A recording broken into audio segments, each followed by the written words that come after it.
Hello everyone and welcome back to The Royal Trap. We had just gotten into a royal trap before when Prince Callum found us spying on Oscar and Yes, Princess that's right. Cassidy, and now we have rushed back to our rooms, too distracted. Indeed, to choose an adventurous route. How could he do this? I don't know. Of course Fall he in could do love? this, that's why we came here. He's not in love, he was dancing. Oh, that's right. He was dancing with the other one. I thought she was still referring to him in a letter, but yeah. Oh yeah, I guess he was in love, but he's now dancing but with now he's another dancing girl. with another woman already. Well, he After has to. he just read his confession. But he only this evening sent me that letter. Yeah, I know. But who knows when he wrote it? Before he met her, certainly. Days, weeks ago it could have been. Old news.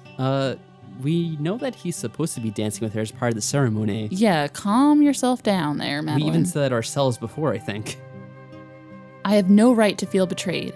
I've told him dozens of times that we are nothing but friends. It's only natural for him to respond to a pleasant young princess who might be interested in him. I must stay calm. Okay, let's see if she does. In all likelihood, this will come to nothing. The princess is a sheltered young woman enjoying the attentions being paid to her, but she's also an heiress who has been raised to her responsibilities. Perhaps Cassidy and Oscar might come to an understanding in time, but her family would insist that she meet others first. Even if they were swept away by some mad passion and declared an engagement on the spot, which would be an incredible scandal, It would take months to organize a formal wedding. Disaster is not imminent. I have to believe that. So now, them getting together would be an absolute disaster. Apparently. Still, one thing is clear to me. I have been too complacent. I have not planned ahead. Sooner or later, I will lose my position with Oscar, and I need to think about what to do next.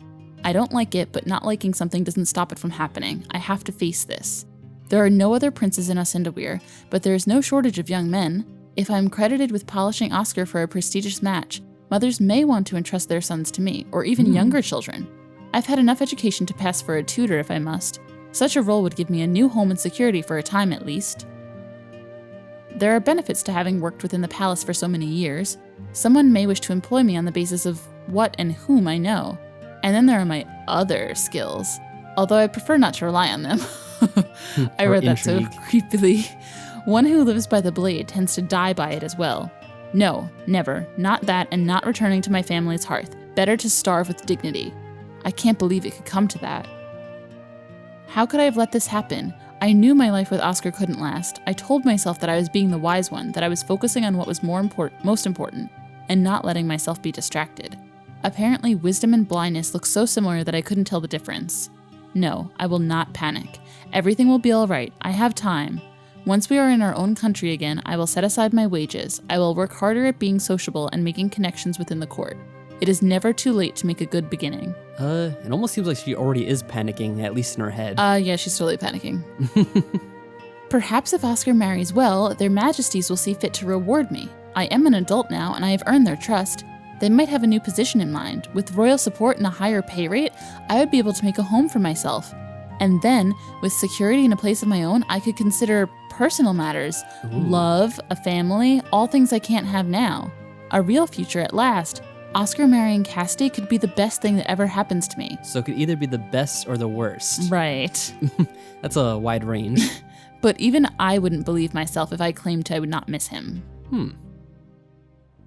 I am drawn from my contemplations by a strange sound, or perhaps an absence of sound. I'm not entirely sure. It wasn't something that I registered on a conscious level, but I have been trained to respond to changes in my surroundings. Something is wrong. That's mysterious and pretty vague. I rise and walk to stand beside the door on the opposite side from the direction that it opens. Should we be preparing for something? If someone or something burst through that door, I would rather not be struck in the face. Okay, Well, yeah, fair enough. That's a reasonable preference. Fair enough. There's a rumble in the distance, a hubbub. Oh no, I not love a the word hubbub. hubbub. A hubbub that can't be silenced by solid walls and thick carpeting, and it's growing. You're an angry crowd approaching, it sounds like. Heavy footsteps, the clash of metal, a fist hammering on the door. Oh, it sounded like a polite knock, actually. It did. It sounded like a polite knock. Oh, but it's the guard. Open up, in the name of the king. What's going on? The princess has been kidnapped by your master. What? Oh no, Oscar. Oscar's just going around kidnapping bitches. Oh, Oscar, what have you done?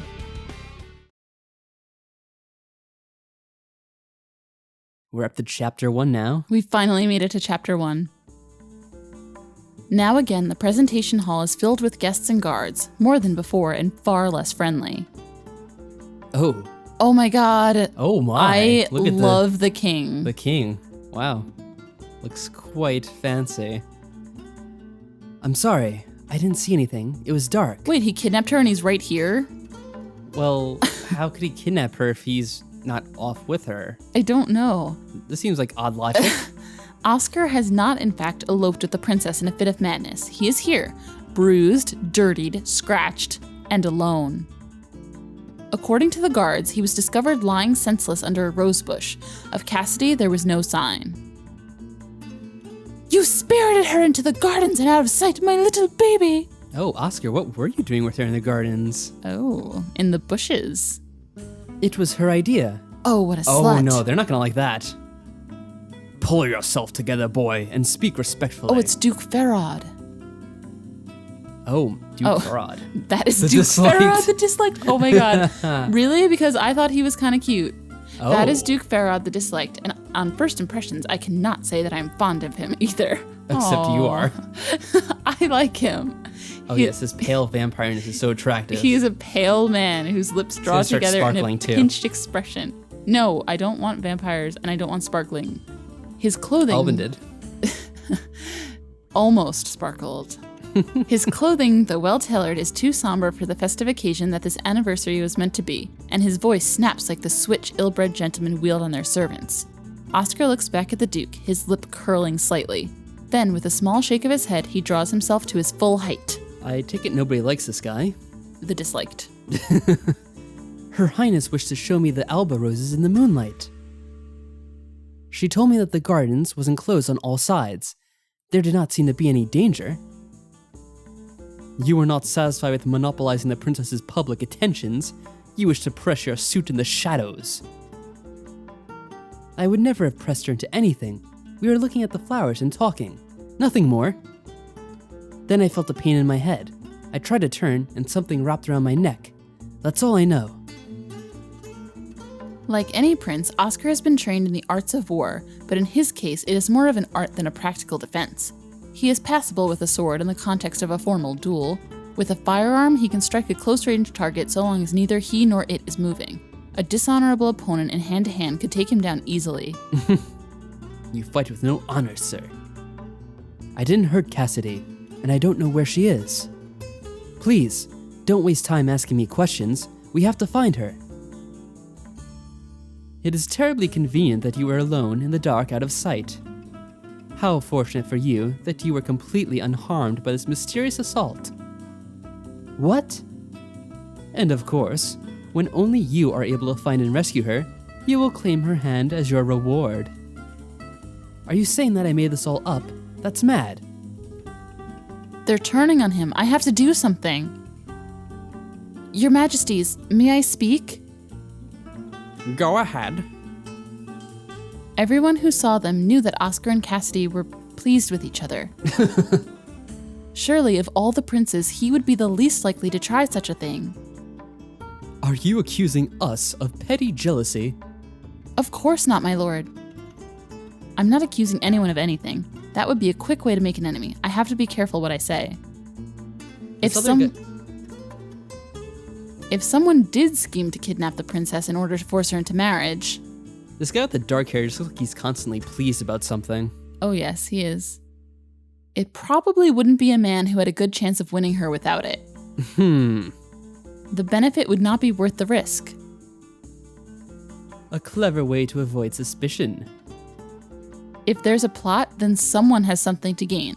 Something that's worth risking their life to get it. So who benefits? All of a sudden, the king's wisdom goes pale, clutching at her husband's arm for support. Does she know something? It would seem it. I cannot guess what thought has occurred to her, but I must press forward my point while I can. As my lord has suggested, I believe that it is important to locate her enlightened highness as soon as possible, before whoever is behind this has a chance to cause further mischief.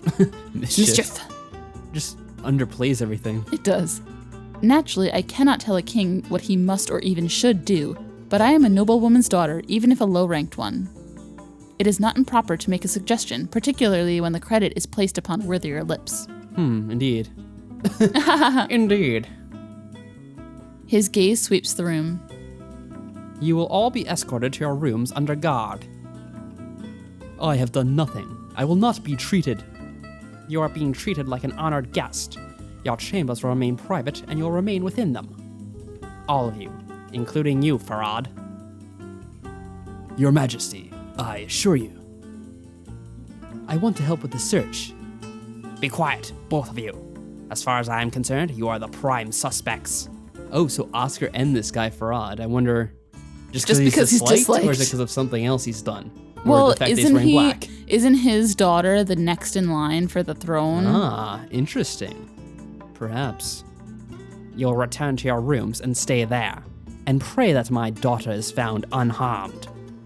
Oh, Oscar, you never did learn when it was best to avoid being noticed. The one time he's noticed. As if he's heard my thoughts, he turns to look at me. When his eyes fall upon the amber stone at my neck, a tiny smile warms his face. Uh-oh. What was that about? My necklace that I'm wearing. But why? Oh, Oscar was looking at it. So it was the king at first. Okay. Oh, and then the guards come for us both. All right, maybe we should just leave off here since there's going to be probably another long monologue you have to get into. Okay. So, good stuff. Looks like reasons won over, at least for the meantime. And there's going to be some kind of investigation, I suppose. Hopefully everything's okay with the princess and nothing more has to be done to us or Oscar. Why would they do anything to me? Well, I don't know. We're probably going to get blamed if he's blamed. That's just the assumption I'm making. Well, then Callum is our witness that we were skulking. But that could be suspicious too, because like we were in the background and we could have done something. Well, so could he have then. Well, anyway, that's all for now, and until next time, see you later.